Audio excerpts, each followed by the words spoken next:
American brand Lazzara produced some of the most exciting, innovative designs around. And behind me here is a genuinely revolutionary new catamaran. This is the Lazzara 300 PC. It's the first power catamaran they've built, and it is full of really unusual ideas. My name is Hugo Andreae. You're watching Motorboat and Yachting. Let's go and tour it.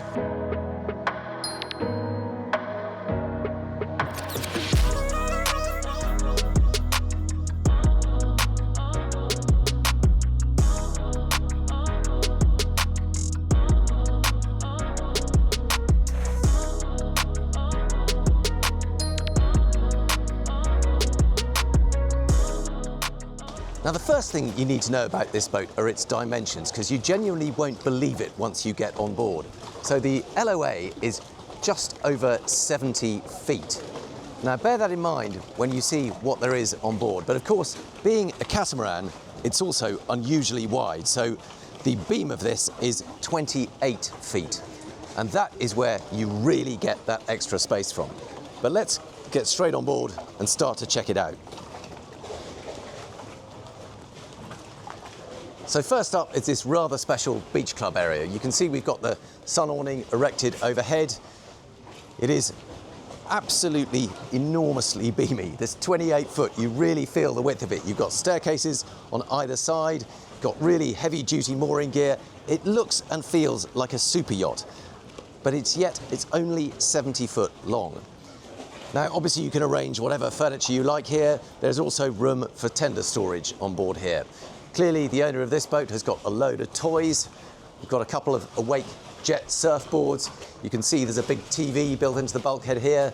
So it's a really versatile space. You could easily sit outside here and watch a movie, like an outdoor screening on a cinema.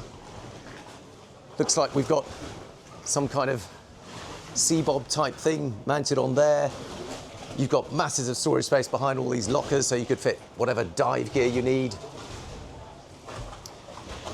But this is where things start to get really unusual, because the first thing you come across when you enter here, I thought it was going to be a crew space or a garage. But no, this is the entrance to the owner's cabin. You can see that this section here is in fact a folding balcony. Obviously it can't be deployed here because we're right up hard against another boat. But imagine how cool that will be with that folded down. You've got windows giving a view of the sea beneath your feet, and then these sliding glass doors giving entrance to the cabin. I just need to unlock that first. Slide it open.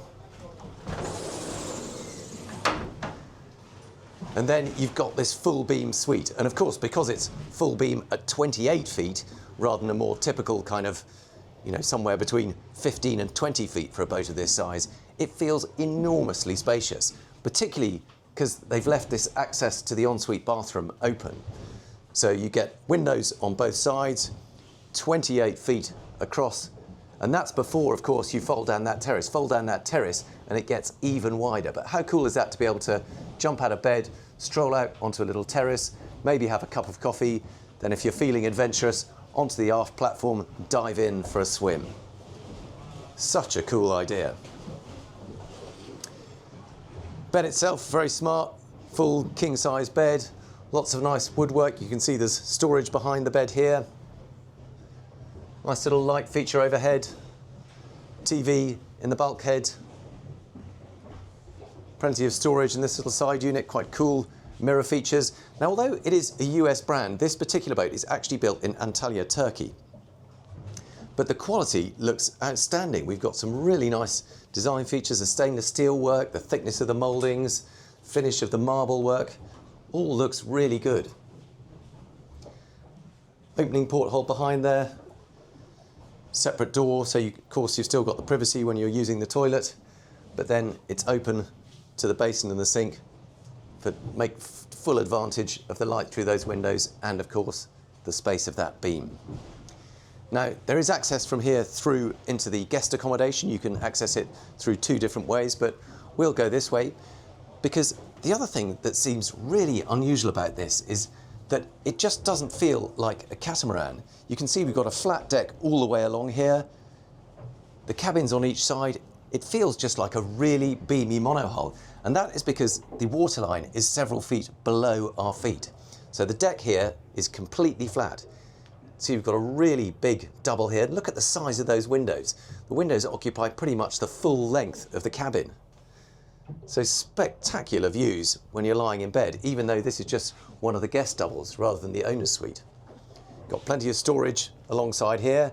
It is, of course, full ensuite. So we've got a decent sized bathroom here.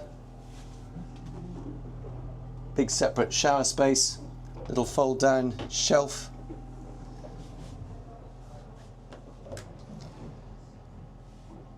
Flat floor straight through into a mirror image cabin. Got the ensuite on the inside. Another identical cabin on this side. So don't lose count of how many cabins we've got here. So that's 3 we've seen already. And remember, this is only a 70-foot yacht. Come forward. We've got yet another double. Very similar ensuite. They're all pretty much mirror image of each other. But this time the bed is facing towards the stern. But this is the 4th cabin we've seen. Those same huge hull windows. TV in the bulkhead. Looks like a sort of soft touch almost. It's not quite Alcantara, but it's similar, slightly sort of velvety suede effect. And here we are into the 5th cabin. Exactly the same bathroom. Another big bed.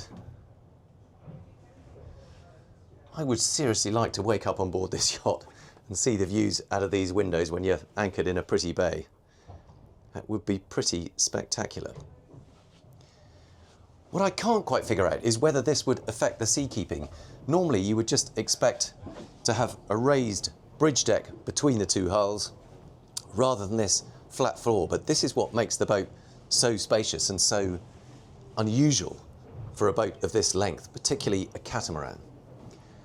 And then the layout gets even quirkier here because you come out into the galley.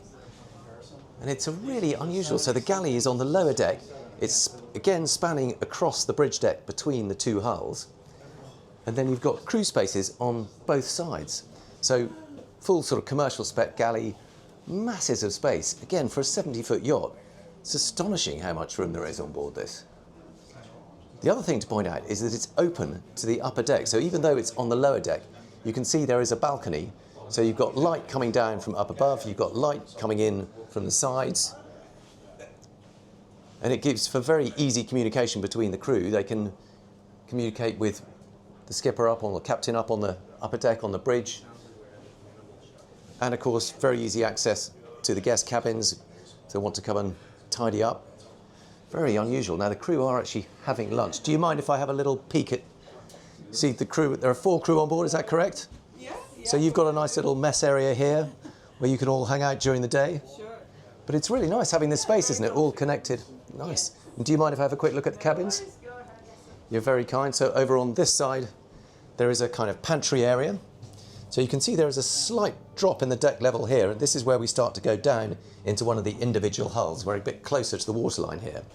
So there's a pantry area here for sort of food plating up and so on. There's a big wine fridge down there.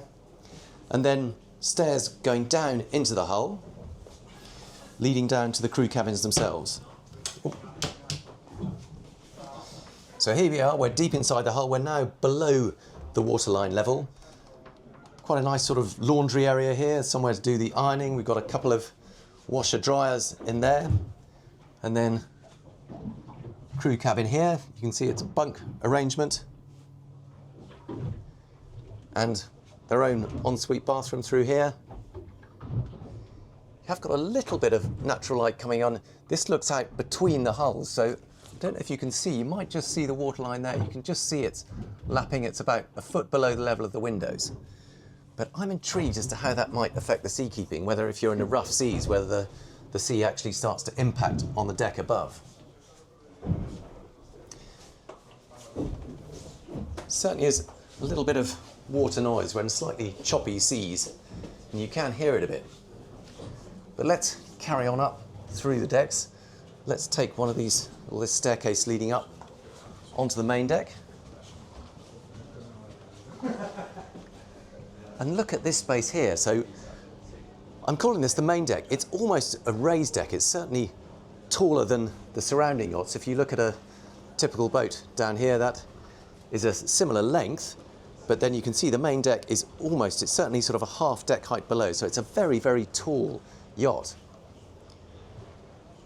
And here again, you've got a feeling for that 28-foot beam. But quite cleverly, they kept quite wide side decks, so it doesn't feel sort of ridiculously wide. Sometimes you find catamarans don't feel terribly kind of sociable because the sofas are sort of 20 feet apart. Here they've grouped the sofas together, so you've got a nice sociable U-shaped unit. Got plenty of space either side. And this, again, is one of the key features that makes this boat so special. If you look at these, it looks just like a wall of glass, but actually they are all sliding doors. So if I pull this little lever here, slide this door back, there's another little lever down there, pull that up, and they all open up. So all three of those sliding panels all slide and stack. And it's exactly the same over on the other side. So this deck is really like a kind of convertible space. You're now totally open all the way along this side. You can do exactly the same over on that side. You've got the conventional sort of glass patio doors at the stern, but it means you get a fantastically open feeling. You've got open on both, well, on 3 of the 4 sides. Lovely breeze blowing through the boat. You can probably just see the curtains starting to wave a little bit in the breeze. But how fantastic to have a main saloon that opens up as much as this, and because you've got those big side deck overhangs, it's actually very well protected too. Now you've got a relatively small sort of aft deck area here because you've got that wonderful beach club on the lower deck. This doesn't need to be quite so large, but you've got a nice little space you can hang out. Freestanding furniture, you can have it facing either way. You've got the access down from that beach club area, so you can very easily sort of walk down there. The 2 spaces are pretty well connected, particularly if you didn't have this sun awning up, then it would be like a sort of cascading terrace down. And you've got these very wide side decks, so it's a very safe, easy boat to move around. Quite stylishly done. We've got sort of teak capping on these guardrails. Really nice wide side deck, glossy black rails rather than stainless steel, just adds a little touch of design flair. Let's do a very quick once around the deck so you can see how it all links up, because this also gives a very unusual or a very good view of just how blunt that front end is. We've got vertical stems to the hulls. If I put the camera over, you might just get a little bit of a look, but it is absolutely vertical stems, which leads to this very sort of blunt feeling bow. It's quite strange when you're standing here, you sort of look out and think, where's the rest of the boat? It feels like I'm missing the bow. And that is, of course, just because you've got those twin vertical stems for the 2 different bows. But this gives another very good impression of the beam of the boat. Absolutely enormous seating area here. This is also completely convertible, so we've got it in the kind of sunbed mode. But if you lift off these infill cushions, then there are 2 tables underneath, and you can have it much more as a kind of seating area with a couple of casual coffee tables. But great, again, in the Mediterranean, if you're moored stern to, this would be a really nice, private, sheltered space. Let's carry on round this side deck and back into this saloon. Now that I've opened up these doors, you go straight back into the saloon. So, here we've got a helm station, single captain's chair, very stylish looking sort of floating helm station. You can see it's like a pod. Got a couple of Garmin screens. Now this is actually on Volvo IPS drive, so I'll show you the engine room a little bit later. But surprisingly sort of small, discreet helm station. Right, let's keep on going. There is another whole deck to see. Should probably also point out that there is a day heads located over on this port side. So very handy, means you've got an extra headspace that's quite discreetly located in one corner that guests can use without having to go down to the lower deck cabins. Access to the flybridge is over on this side. Staircase up Nice wide stairs, more lovely teak handrails.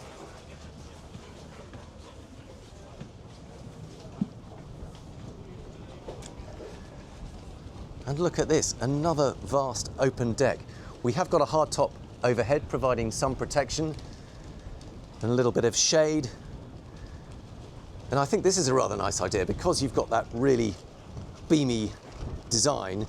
They've used a big central circular table. Again, it's very easy to feel a little bit lost on a flybridge that's quite as wide as this, but by having a circular table, it keeps the focus of attention in the middle. It gives you a nice sociable arrangement. You can all sit round, you can all talk to each other rather than feeling like you're at one end of the table and the person you want to speak to is at the other. Yet more little breakout areas for sitting or sunbathing. A couple of freestanding director's chairs and a second helm station up here. Cleverly just located under the protection of that hardtop, but another kind of pod style moulding. Very nice supportive captain's chair. Nothing much to point out. In fact, I'm a little bit surprised that the scale of the helms aren't bigger, but then I guess you have to remind yourself that it is a 70-foot boat. I keep thinking and feeling like it's going to be a sort of 100-foot boat with a completely separate raised pilot house and a massive bridge deck. But the reality is it's under 24 metres. You know, you can, and not just in terms of the load line length, the actual total length is well below 24 metres, so you can anchor it relatively close to shore. It has a relatively low draft. I'm not sure if I've got a record of exactly what that is. Yep, it's just 1.6 metres. So again, compared to a big monohull of similar volume, that would have a lot bigger draft than that. Now this is a bespoke jacuzzi. Because of the shape of it and the fact that they wanted it to be sort of integral part of the styling set between these hardtop supports, they've actually made this themselves. You can see you've got glass side screens in there, got a couple of cushions there. That would be a pretty special place to take a little lounge in a hot tub. What a cool space. Right, let's go back down. So we'll take this route down just so that you can get a feel again for the space.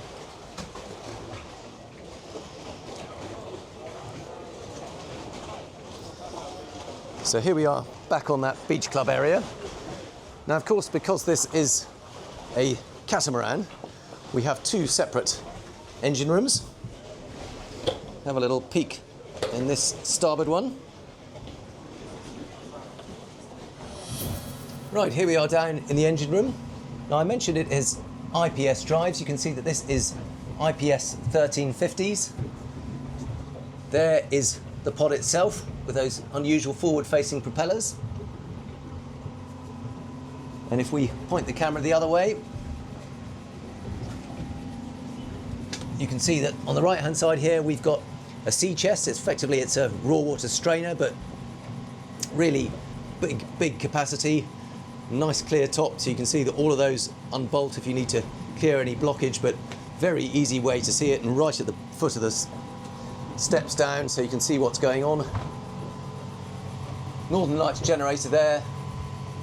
Looks like we've got hydraulics over on this side and a bit of extra storage up there. Time for a couple of facts and figures about this new Lazzara.